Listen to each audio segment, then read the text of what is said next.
વિદ્યાર્થી મિત્રો, આજે આપણે ગણિતની વાત કરવાના છે. સદીશોનો સદીશ ગુણાકાર. સદીશ ગુણાકાર. સદીશોનો સદીશ ગુણાકાર. ફરીથી અહીં લખી દઉં છું.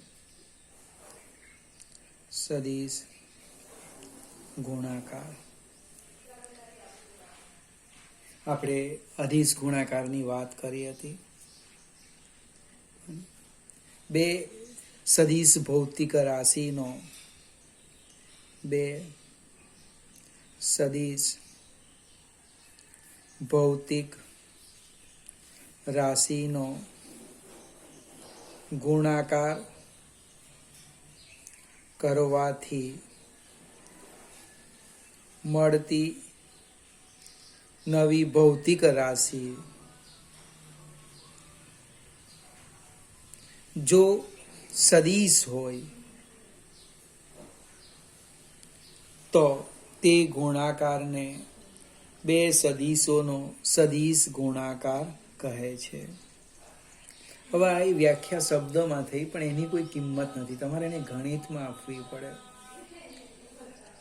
તો સદીશ એ અને સદીશ બી નો સદીશ ગુણાકાર નીચે પ્રમાણે વ્યાખ્યાયિત કરવામાં આવે છે. સદીશ એ પછી આવું કંઈક ચિહ્ન કાઢીએ, આપણે જે ગુણાકાર બોલીએ તે. સદીશ બી બરાબર એ બી સાઇન થીટા એકમ સદીશ એન. વિદ્યાર્થી મિત્રો, યાદ આવતું હોય તો અધિશ ગુણાકારમાં આની જગ્યાએ કોસ થીટા હતું. કોસ થીટા ત્યાં આ એકમ સદીશ નહોતો. એ શું છે? એ સદીશ એનું મૂલ્ય, બી એ સદીશ બી નું મૂલ્ય, સદીશ બી નું મૂલ્ય. થીટા સદીશ એ અને સદીશ બી વચ્ચેનો કોણ. ફરીથી એ બી સાઇન થીટાના ઓળખમાં આપણે એ સદીશ એનું મૂલ્ય, બી એ સદીશ બી નું મૂલ્ય, થીટા એ અને બી વચ્ચેનો કોણ. આ જે છે એનું નામ છે એકમ સદીશ. એકમ સદીશ એટલે એનું મૂલ્ય એક છે. પ્રશ્ન છે એની દિશા કઈ? એકમ સદીશની દિશા કઈ? દિશા તો કે આપણને જે નવી ભૌતિક રાશિ મળી, એ નવી ભૌતિક રાશિની દિશા. પાછો પ્રશ્ન એકનો એક જ કે એની દિશા કેવી રીતે નક્કી કરવાના? તો એની દિશા માટે નિયમ છે જમણા હાથનો સ્ક્રૂનો નિયમ. જમણા હાથના સ્ક્રૂનો નિયમ. વિદ્યાર્થી મિત્રો, ઘણા બધા સદીશ ગુણાકાર આપણે જોવાના છે, એટલે એની દિશા જાણવી પડે, એટલે આ નિયમ આવડવો જોઈએ. નિયમ શું છે? તો કે જમણા હાથમાં સ્ક્રૂને પકડો. હવે પકડો એટલે આમ પકડો, આમ પકડો, આમ પકડો. મારા હાથ જો તમે કેવી રીતના સ્ક્રૂને પકડો. તો બીજો પોઈન્ટ લખીએ, એ અને બી થી રચાતા સમતલને લંબ.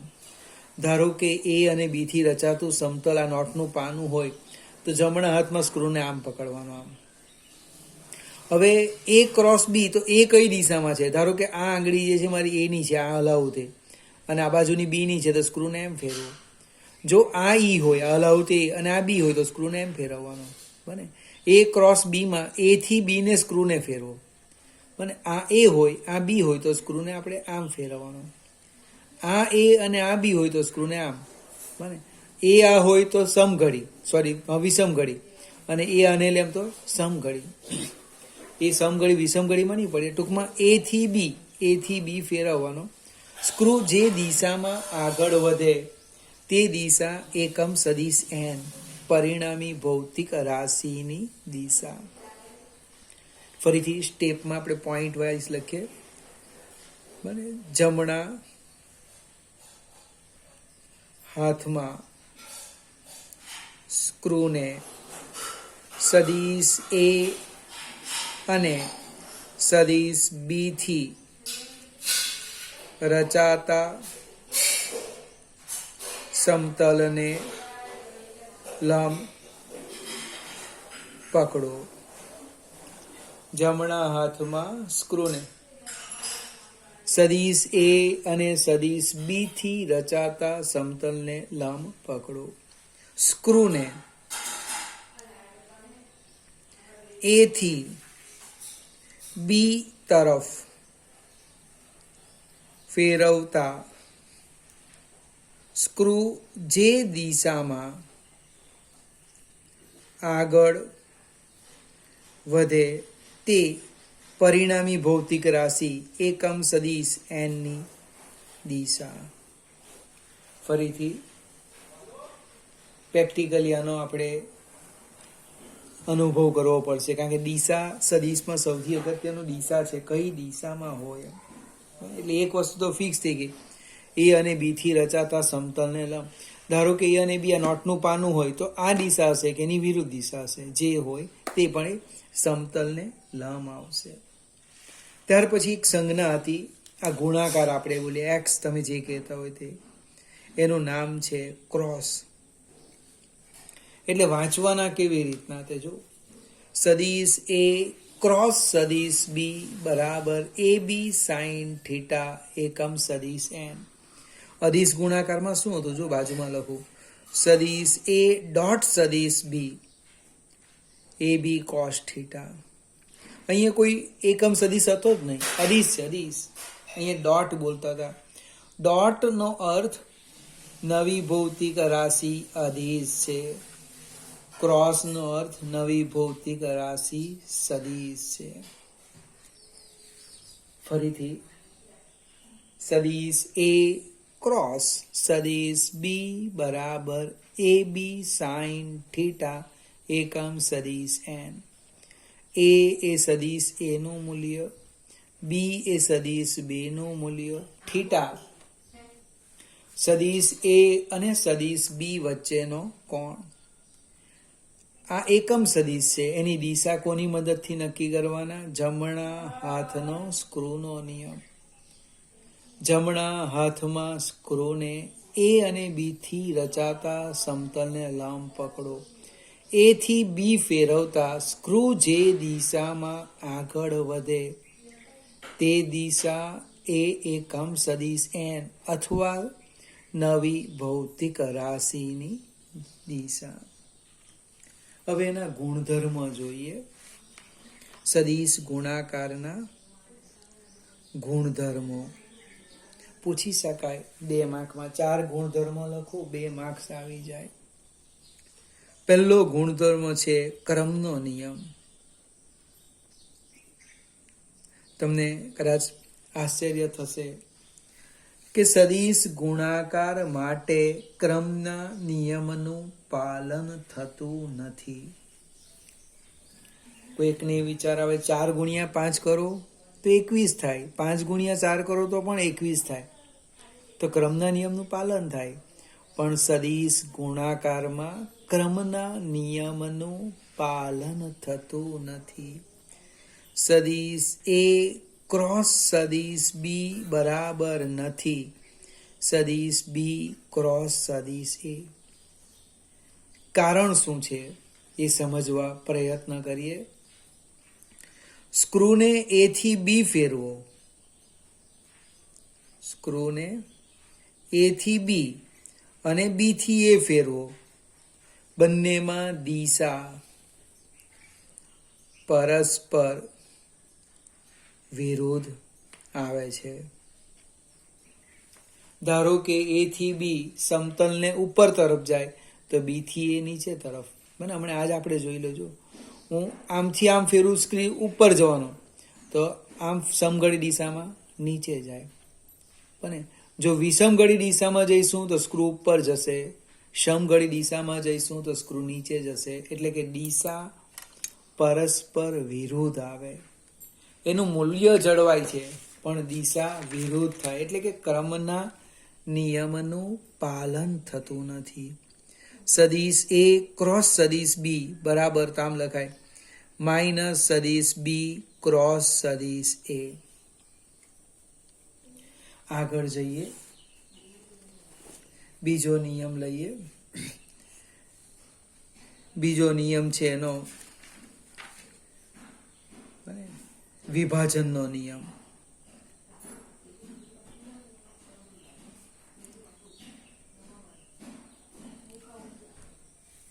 વિભાજનનો નિયમ. હવે વિભાજનનો નિયમ શું છે? જૂથનો નિયમ અને વિભાજનનો નિયમમાં બહુ તફાવત છે. જૂથનો નિયમ સરવાળા માટે આવે, જૂથ બને આવીને સરવાળો કરો. વિભાજનનો નિયમ છૂટા પાડવાનું છે. જો સદિશ એ ક્રોસ કૌંસમાં સદિશ બી પ્લસ સદિશ સી હોય તો આમ લખી શકાય સદિશ એ ક્રોસ સદિશ બી પ્લસ સદિશ એ ક્રોસ સદિશ સી. એટલે કે વિભાજનના નિયમનું પાલન થાય છે. એ ક્રોસ બી પ્લસ એ ક્રોસ સી. ત્રીજું સમાંતર સદિશ.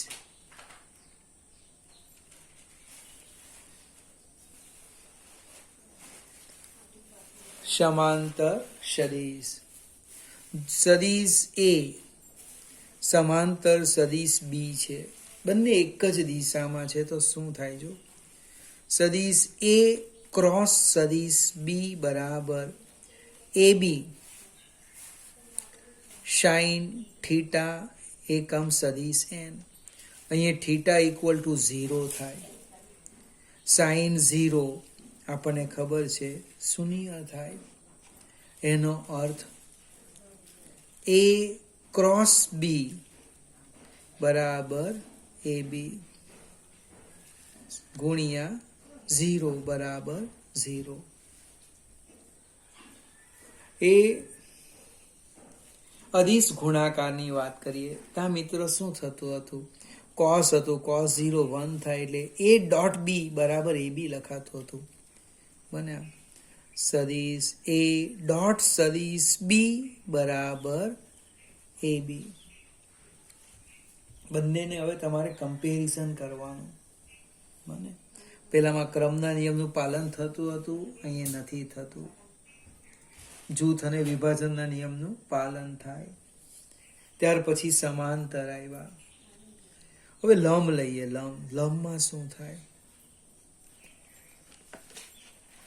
લંબ સદિશ એટલે કે સદિશ એ લંબ સદિશ બી તો ક્રોસ ગુણાકાર કરો ભાઈ. સદિશ એ ક્રોસ સદિશ બી બરાબર એ બી સાઇન થીટા એકમ સદિશ એન.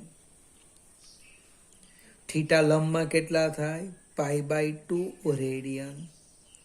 અને મિત્રો સાઇન π/2 બરાબર કેટલા? આશા રાખું સાચું વિચાર્યું હશે 1. તો આ લખાશે આમ એ ક્રોસ બી બરાબર એ બી એકમ સદિશ એન.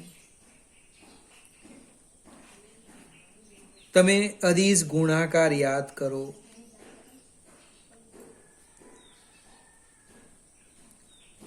તો લખતા હતા સદિશ એ ડોટ સદિશ બી ઇક્વલ ટુ 0.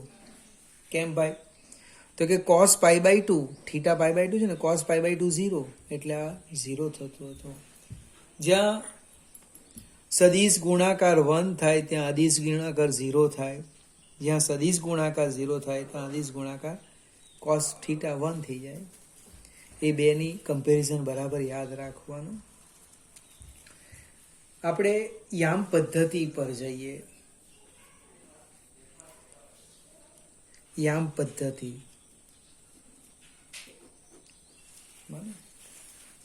હવે યામ પદ્ધતિ એટલે બહુ ધીમેથી સમજવા પ્રયત્ન કરીએ. હું લખું છું આઈ ક્રોસ આઈ. એ ક્રોસ બી, એનું મૂલ્ય બીનું મૂલ્ય. આઈ ક્રોસ આઈ, આઈનું મૂલ્ય તો કે 1 ગુણ્યા આ આઈનું મૂલ્ય તો કે 1 સાઈન બે વચ્ચેનો ખૂણો કેટલો? આઈ અને આઈ મને પણ ખ્યાલ નથી મિત્રો. જો આ આઈ એ એક્સ અક્ષની દિશામાં, આ આઈ એ પણ એક્સ અક્ષની દિશામાં, બંને એક જ દિશામાં, ખૂણો કેટલો? 0. એકમ સદિશ n sine 0 0. I cross i 0. I dot i કેટલા થાય? 1 થાય. આઈ ડોટ આઈ 1 થાય. જ્યારે આઈ ક્રોસ આઈ કેટલા થાય? 0 થાય. આ જ પ્રમાણે આપણે લખી દઈએ આઈ ક્રોસ જે ક્રોસ જે બરાબર કે ક્રોસ કે બરાબર 0. હવે એક સ્ટેપ આગળ વધીએ.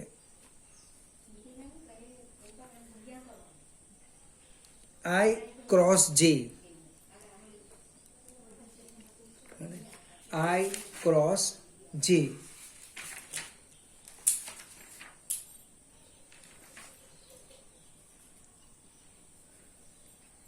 આઈ ક્રોસ જે એટલે આઈનું મૂલ્ય 1 ગુણ્યા જેનું મૂલ્ય 1 ગુણ્યા સાઈન આઈ અને જે એક્સ અને વાય વચ્ચેનો ખૂણો π/2 એકમ સદિશ n. સાઈન π/2 1 થાય. 1 ગુણ્યા 1 ગુણ્યા 1 તો શું થવાનું? એકમ સદિશ n. પ્રશ્ન એ ઉદ્ભવે એકમ સદિશ n ની દિશા કઈ? તો મિત્રો જસ્ટ સમજવા પ્રયત્ન કરીએ. આ આપણો એક્સ અક્ષ, આ આપણો વાય અક્ષ. કહેવાનો અર્થ આ દિશામાં એકમ સદિશ આઈ છે, આ દિશામાં એકમ સદિશ જે છે. સ્ક્રૂને હું વિષમઘડી દિશામાં ફેરવવાનો. જો એક્સ વાય સમતલને લંબ દિશા આવવાની. હવે એક્સ વાય સમતલને લંબ દિશા એટલે કઈ? ઝેડ અક્ષ. પણ ઝેડ અક્ષમાં બે પણ આવે, ધન ઝેડ કે ઋણ ઝેડ. તો વિષમઘડી દિશામાં સ્ક્રૂને ફેરવે તો ઉપર જાય, ઉપર એટલે ધન ઝેડ આવે. એટલે અહીંયા શું લખાય? એકમ સદિશ કે. જો ફરીથી લખું આઈ ક્રોસ જે તો એકમ સદિશ કે. ઊંધું જે ક્રોસ આઈ માઇનસ કે. ખ્યાલ આવશે ને? એટલે આઈ જે કે. સેમ આપણે આગળ વધીએ. જે ક્રોસ કે, જે ક્રોસ કે એટલે જો જે અહીંયા લેમ તો કે અહીંયા આવે વિષમઘડી દિશામાં. એટલે જે કે એટલે વાય ઝેડ થી રચાતા સમતલને લંબ એક્સ અક્ષ અહીંયા આય આવે. કે ક્રોસ આય, જો આને હું કે લખું તો અહીંયા ફરજિયાત આય આવે. યાદ આવે છે નામ વિષમઘડી દિશામાં આપવાનું, આઈ જે કે. બને એટલે અહીંયા કોણ આવવાનું? કે ક્રોસ આય જે આવવાનું. એને ઉલટાવી કાઢો. કે ક્રોસ જે માઇનસ આઈ, આઈ ક્રોસ કે માઇનસ છે. ફરીથી અધિશ ગુણાકારમાં આ બધી ખટપટ નહોતી. અધિશ ગુણાકાર ખૂબ સરળ હતો, તરત ખ્યાલ આવી જાય. ટૂંકમાં આપણે યાદ શું રાખવાના? ફિગરની વાત કરું તો આ ફિગર યાદ રાખો. આઈ જે અને કે. બરાબર જોજો, યાદ રાખવાની ટેકનિક. આઈ જે કે. તમે વિષમઘડી દિશામાં જાઓ, વિષમઘડી દિશામાં તો આઈ જે પછી કે આવે, જે કે પછી આઈ આવે, કે આઈ તો જે આવે. યાદ રહેશે ને? જો હવે એક નાની સરખી આકૃતિ દોરી દેવાની તરત જ સાઈડ પર, કારણ કે MCQ છે, 1 માર્ક અને દાખલામાં બી જતા રહે. દિશા બદલાઈ જાય. જવાનું હતું બારડોલી અને પહોંચી જા વ્યારા. અર્થહીન વસ્તુ છે. એટલે વિષમ ઘડી દિશામાં આઈ ક્રોસ જે તો કે લખો, જે ક્રોસ કે તો આઈ લખો, કે ક્રોસ આઈ તો જે લખો, પ્લસ અને વિષમની જગ્યાએ સમ લખું તો સમઘડી દિશામાં જવાનું આવે, જે ક્રોસ આઈ તો માઇનસ કે બને, આઈ ક્રોસ કે માઇનસ જે, કે ક્રોસ જે માઇનસ આઈ. એટલે સમઘડી અને વિષમઘડી, પણ એમાં નિયમ કયો છે આપણો? આ નિયમમાં ફેરફાર નહીં થાય. આને હું આઈ કેમ એટલે આને જે જ કહેવાય, કે નહીં કહેવાય. આઈ જે કે બને, આપણે નામકરણ વિધિ નક્કી કરેલી. વિદ્યાર્થી મિત્રો, આ અદિશ ગુણાકાર અને સદિશ ગુણાકાર ભલે તમે વિડીયો જો, પણ હવે કમ્પેરિઝન કરવાનું, સામ સામે લખવાનું બધું જ. ગણિતનું છે પણ આપણે ભૌતિક વિજ્ઞાનમાં સદિશ ભૌતિક રાશિ આવે એટલે દિશા જાણવી પડે, એનો કોઈ વિકલ્પ નથી. હવે આપણે એક સ્ટેપ આગળ વધીએ. મારી પાસે બે સદિશ છે. સદિશ એ બરાબર A X I plus A Y J plus A Z K, અને સદિશ બી છે B X I plus B Y J plus B Z K. હવે એનો આપણે ક્રોસ ગુણાકાર મેળવીએ છીએ. સદિશ એ ક્રોસ સદિશ બી એટલે A X I plus A Y J plus A Z K cross B X I plus B Y J plus B Z K. હવે આ જે એક્સ છે એ આના 3 પદ સાથે ગુણી દઈએ, પણ ક્રમના નિયમનું પાલન થતું નથી એટલે જે ક્રમ હોય એ જ લખવાનો.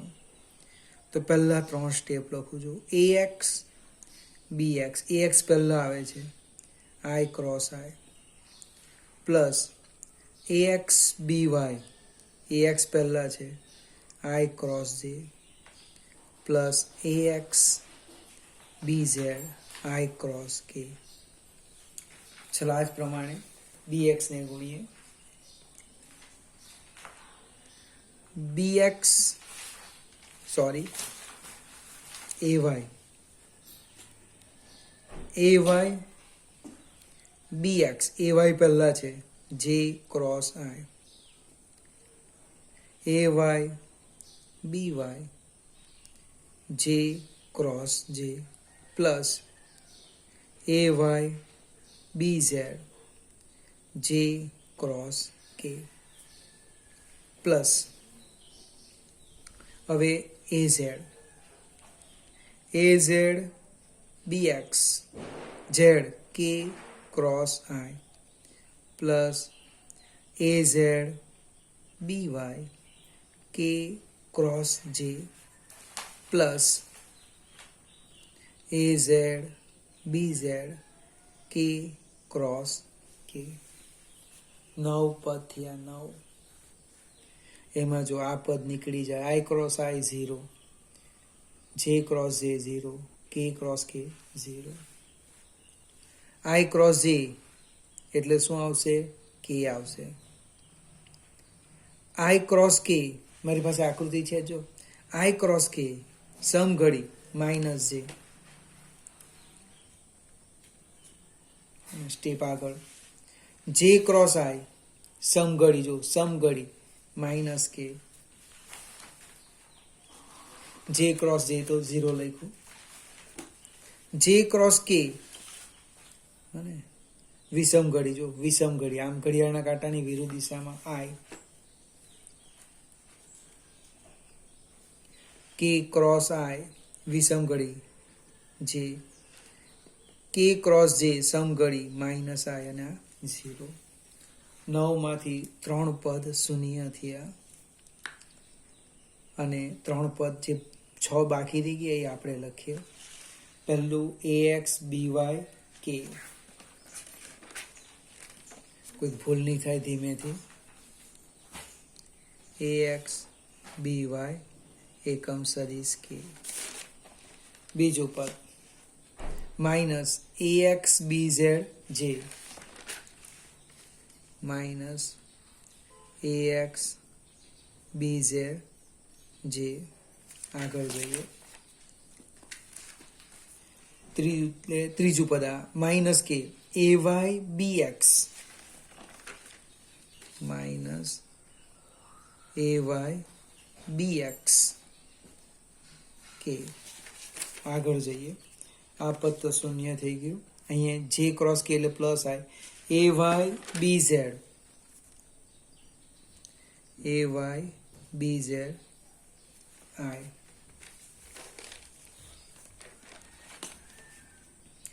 K cross I J az bx az bx. एक minute. J az bx J K नहीं J. આગળ az by માઇનસ I છે minus ay sorry az by az by I. જો આમાં આપણે ભૂલ કરીશું તો જવાબ નહીં આવે. 6 પદ થયા 1 2 3 4 5 6. હવે આમાંથી હું આઈ સામાન્ય કાઢું. આઈ 2 પદ છે ને, જો આઈ લખી દઈએ ay bz minus az by આઈ. ત્યાર પછી જે વાળા 2 પદ છે એક આના, એમાંથી માઇનસ જે બહાર કાઢો. ax bz minus az bx. અહીં જે પાછળ લખીએ આપણે, પ્લસ બાકીના રહી ગયા એમાંથી કે ax by બીજું કે દહીં છે માઇનસ ay bx ઇન્ટુ કે. હવે ગણિતમાં જવાના આપણે અને નિશ્ચાયક લખવાના આ રીતના. કદાચ તમને આવી ગયું હશે, મારા બાજુવાળા મિત્ર યાદ રાખે. નિશ્ચાયક માટે આવી 2 લીટી પાડવાની, એમાં આઈ જે કે આમ લખવાનું આઈ જે કે. ત્યાર પછી એ ક્રોસ બી છે તો અહીંયા આવે ax ay az. અહીંયા લખવાનું bx by bz. B cross A હોય તો બી અહીંયા આવે ને એ અહીંયા આવે.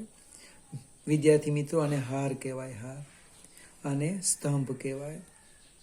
લખવાના કેવી રીતના તે હવે સમજાવું. જો હું આઈ લખું તો કાઉન્સમાં આ બેનો ક્રોસ ગુણાકારની બાદ બાકી. જો ચેક કરજો, આ મારી આંગળી જોતા જજો. ay bz ઓછા az by. બીજું પદ લેવાનું માઇનસ. કેમ? એ મારી અનુકૂળતા હું સમજાવીશ. માઇનસ જે. તો જો આઈ લઈએ તો આઈમાંથી પસાર થતી હાર અને સ્તંભ કાઢ નાખવાનો. બાકી રહી ગયા 4, એનો ક્રોસ ગુણાકારની બાદ બાકી. માઇનસ જે એટલે એમાંથી પસાર થતી હાર અને સ્તંભ કાઢ નાખો. જો બાકી રહી ગયાનો ક્રોસ ગુણાકાર ax bz ઓછા az bx પ્લસ કે. આ નીકળી ગયું. જો ax by ઓછા ay bx. તમે જે લખો આઈ લખો તો આમ ઢાંકી દેવું. આઈમાંથી પસાર થતી હાર અને સ્તંભ નીકળી ગયા. આ બેનો ક્રોસ ગુણાકારની બાદ બાકી. સેમ આ અને સેમ આ રીતના. ટૂંકમાં બીજા પદમાં જેમાં યાદ રાખવાનું, અગાડી માઇનસ મૂકવાનું. બને. આ આપણું સ્વરૂપ થયું એ ક્રોસ બી.